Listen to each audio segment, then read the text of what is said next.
That Davis Show. It has been a long time in Chicago legend Sam Cooke's quasi voices. I try. It's been a long time. It's been a minute, but I think I'm bringing this show back. That Davis Show, and we're gonna do something today that I like to call heat check. Right?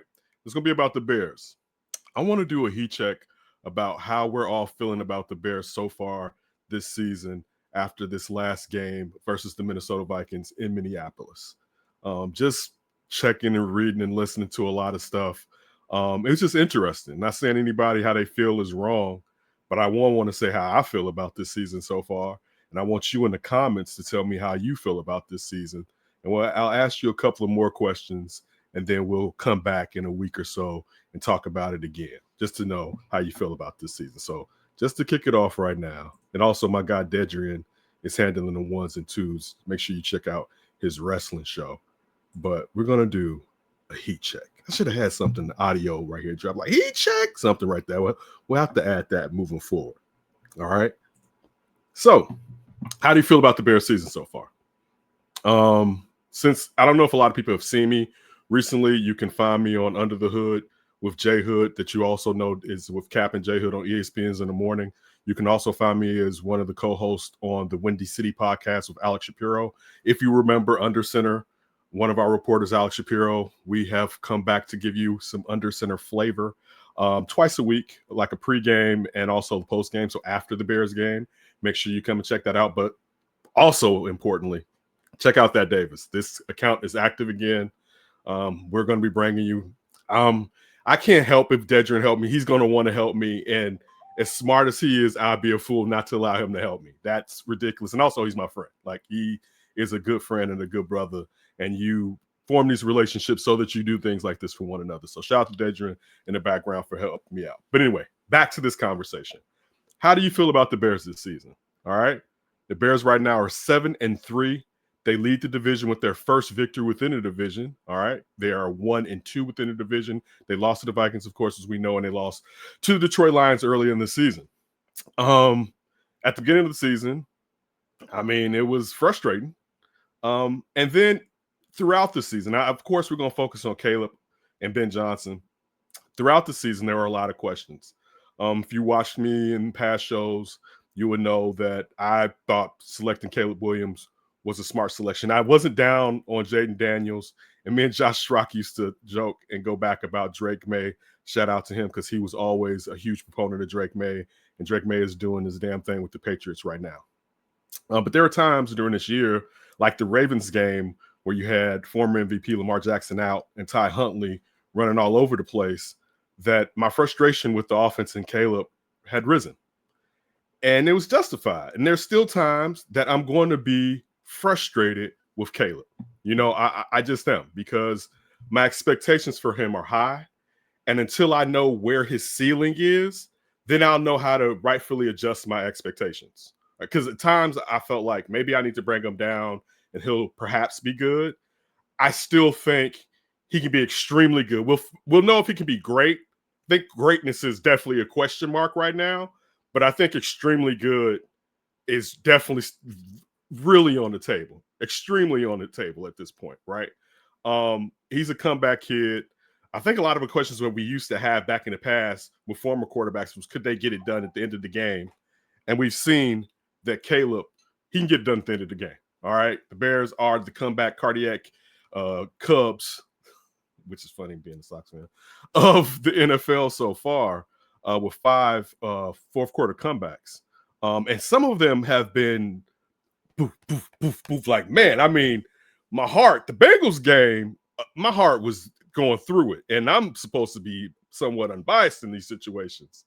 But the last game, and that's kind of where I want to stick this landing, the game versus the Minnesota Vikings. I thought that Caleb showed leadership or growth in leadership. And maybe this is again me looking from the outside. When I'm saying leadership, it's just not how demonstrative he was, but it seems the acceptance of the people around him while doing it. You know, the vibe seemed like he earned it more from his play than because he's a QB, and QBs are the poster boys of the NFL. You know what I'm saying? And also the fact that in the fourth quarter, Ben Johnson wisely got conservative. And we're going to talk about Ben Johnson in a second right after this. But I didn't feel as if they're in a way that they were taking the ball out of his hand unjustly.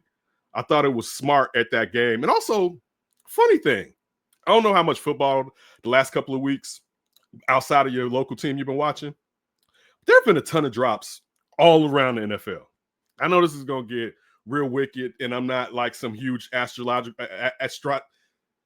not a huge astrological person. All right, I'm not that guy. But it made me think as a joke, like, is Mars in retrograde because a lot of NFL wide receivers are dropping balls, and in looking at that, it made me even just think about, do you want to risk that? Like if you watch the Sunday night NFL game on NBC with the Lions and the Eagles, there were a lot of drop balls in that game. And I've seen that throughout the last couple of weeks. Not to say it doesn't happen often, but it seems to be happening a lot often. And I didn't think, and I thought I added that to why perhaps you didn't give Caleb the ball. But also you got to think about it. Devin Duvernay ran 56 yards. If that was just a regular kickoff, and the Bears had to drive the field, of course, the ball would have been in Caleb's hands. But Caleb, to finish this part of how I feel about Caleb, I feel really good about Caleb. I need him to stop holding on to the damn ball. I need it to be 1, 2, 3 and get the ball out. There's some layups that he's leaving out there, and he needs to continue to grow with plan and structure under center. I need to see that. I've seen that growth, though, to an extent. And there were times early in the year I was worried about it because there's only so far you can go if your quarterback can't do that. And that's pleasing at this point. But then on the plus, I don't know if I've ever seen, and it doesn't even matter stature. I said this on the Windy City pod. I thought about Elway. I thought about Steve McNair, and these are mountains of men who was so hard to pull them down when grown-ass men had their hands on them, and they would break free from them. Caleb is 6 feet something, and he does this regularly. I don't think I've ever seen someone. I've seen people be hard to get a hand on, right? Like Kyler Murray. But I haven't seen, or even, and this is a running back, the great Barry Sanders.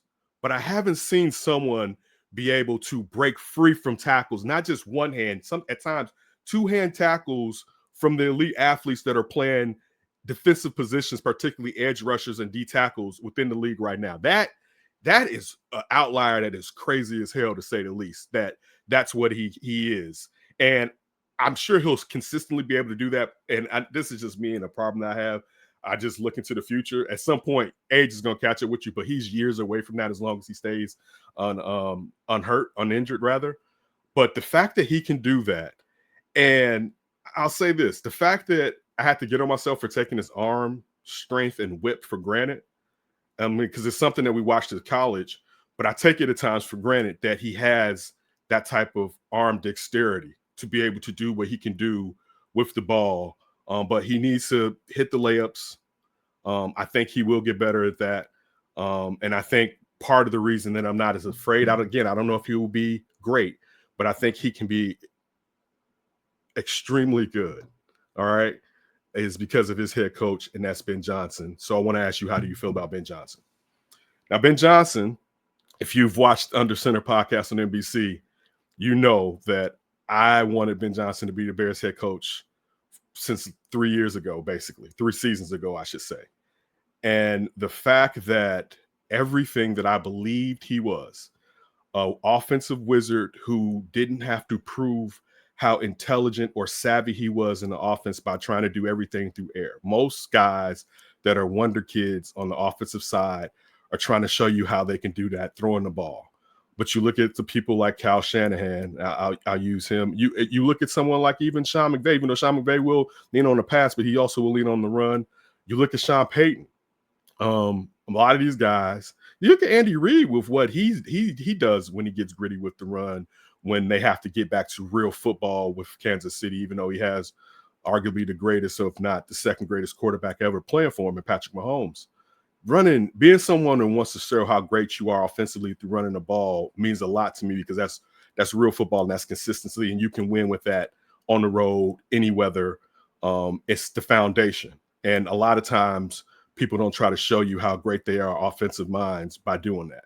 So the fact that when he was doing that in Detroit and he brought that here, and that was one of the reasons I wanted him to bring that here.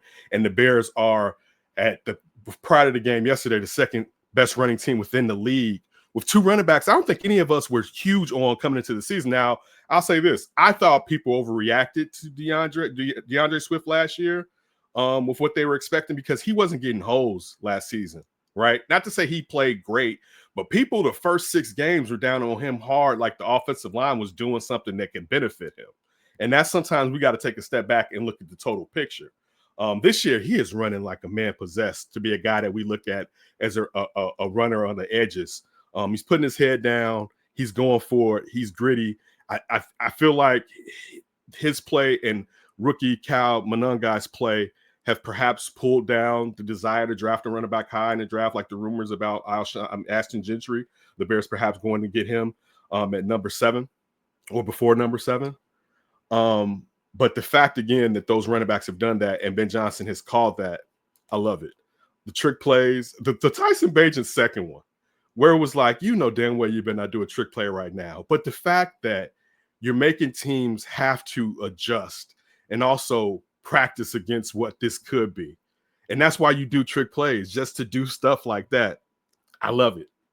The fact that as a CEO, like the culture seems, and now the question will be, can he finish the season out with having these victories against the teams that these haven't been easy victories, but these are the teams that you would say should have been the teams if they were going to have a 7-3 record. Most of these teams you would have had to choose that the Bears have selected the Bears have beaten them before we get to the harder crux of the season moving forward with this game against the Pittsburgh Steelers coming up this weekend. What else about Ben Johnson have I been pleased about? I want to say this, him being conservative. The game was in hand. He didn't have to go out and show anything with Caleb. No, win the game. And that's I think a lot of time this year we looked at, depending on the record, yeah, but Caleb's growth was going to be the most important thing. Because being Bears fans and Chicago fans, we're not used to great things. We don't get nice things a lot. And now we have the ability to actually have a winning season, and perhaps this franchise quarterback can play well while they're also winning. You know, and that now this is a pleasure. This is a pleasure. So that's it's just, we're not used to having good things. And that's why I wanted to do my first little comeback episode solo. And I want to do this, let's start doing more solo stuff. Just talking to you all, getting out of my comfort zone. I have to get out of my comfort zone, push out of the box. I'm a grown-ass man, push out of the damn box. But the fact that the culture seems like, yeah, this dude can actually be a head coach, because there's a difference between being an offensive coordinator and being a head coach. And it seems like he can be a CEO, and it seems like he can implement a culture. We'll have to see how he finishes it, and then we'll have to see how his culture carries over. Is it just a flash in the pan? And again, I'm a fan, but I'm not going to lie to you. I'm going to keep it a buck. Or if this guy, which I believe he is, can be the future, and not just kind of the future, a great future. All right. So let me know again how you feel about Caleb, how you feel about Ben Johnson. Then we know it's other phases. How you feel about the defense? Now, I'll start off with defense. The back end is beat up to shit. And the fact that Dennis Allen has come in and been able to move pieces around, Al Harris saying, you know, this is my guy, Nahshon Wright. If you don't like Nahshon Wright and you don't appreciate the fact that he on the depth roster was probably going to be the 4th or 5th guy, depending on if you put Kyler with the boundary guys or if he's nickel. But if you still remember, Terrell Smith was going to have a spot perhaps ahead of him before blowing his knee out. All right, so you're talking about the 3rd or 4th or 5th corner on this team, and that he's tied for second in the league in turnovers and interception is crazy. All right, like it's like the kid just came off the street. And yes, he gets burnt, but I can't be mad when the 4th or 5th guy is doing this and getting burnt. Yeah, I can hope he plays better, but nobody expected him to play like this, not just the Bears. So it's like being realistic with what you're getting out of him. And then perhaps there'll be growth with him moving forward.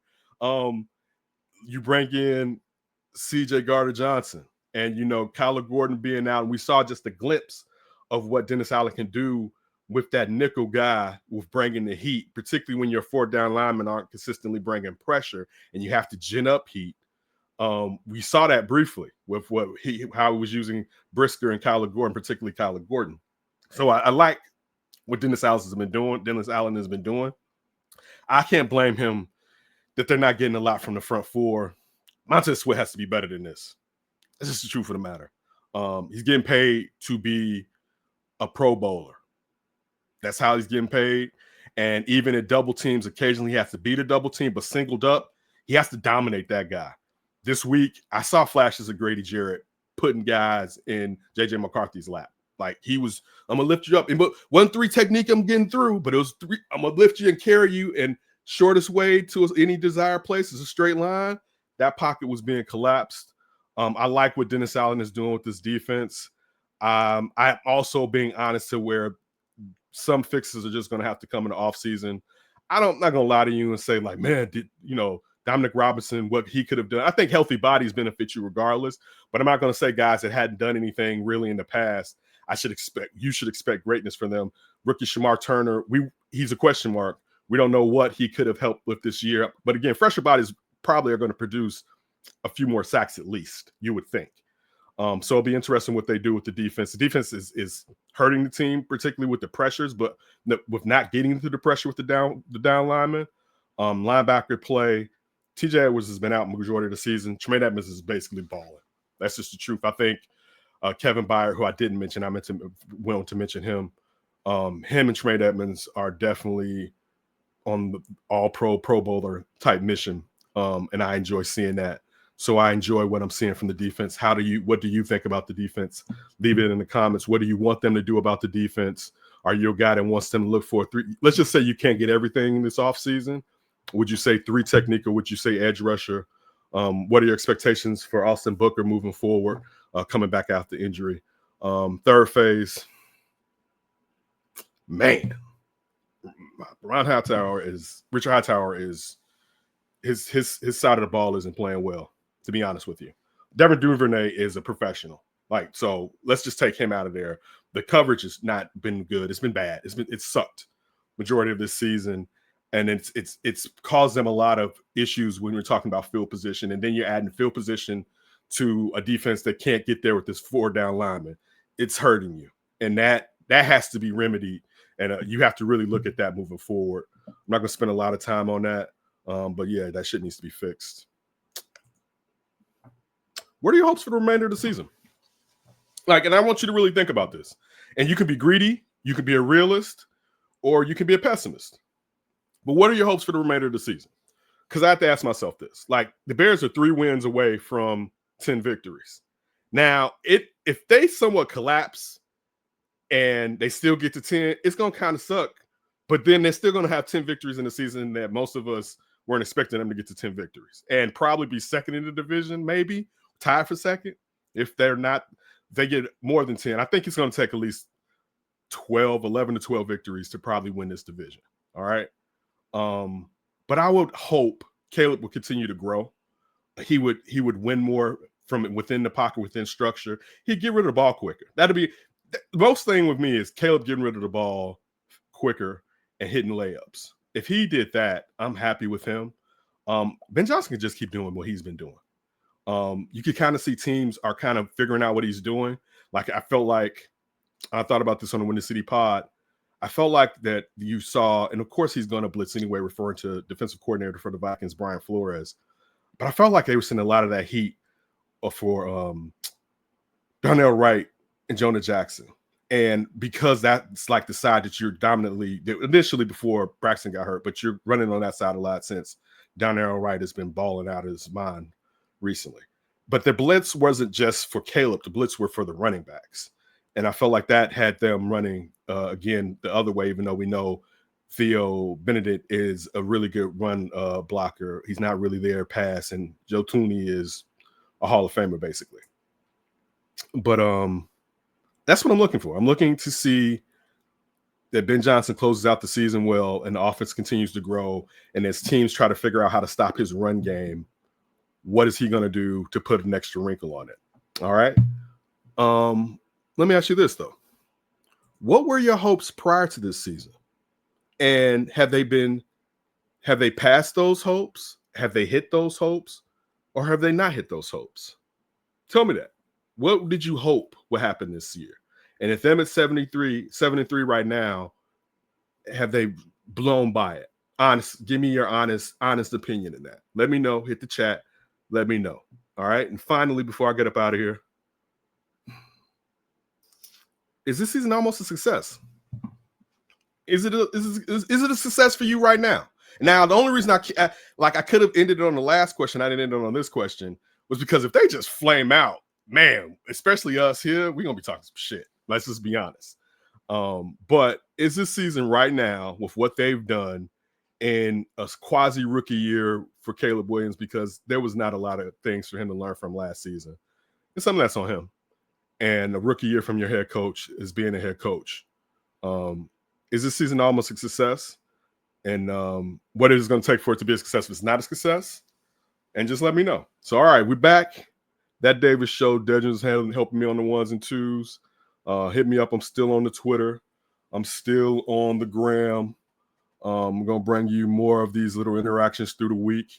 I also get into a little bit of basketball. I feel like I may talk some Bulls.